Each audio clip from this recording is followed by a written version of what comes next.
tejto vôli sme raz navždy posvetení obetou tela Ježiša Krista.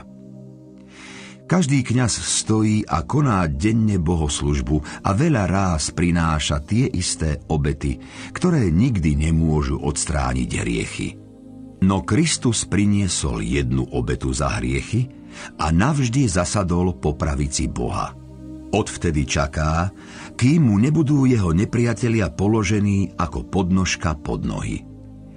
Jednou obetou totiž navždy zdokonalil tých, čo sa posväcujú.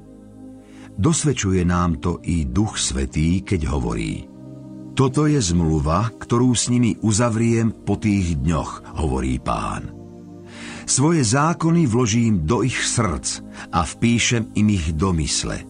A na ich hriechy a ich neprávosti si už viac nespomeniem. Kde sú však hriechy odpustené, tam už vôbec netreba obety za hriech.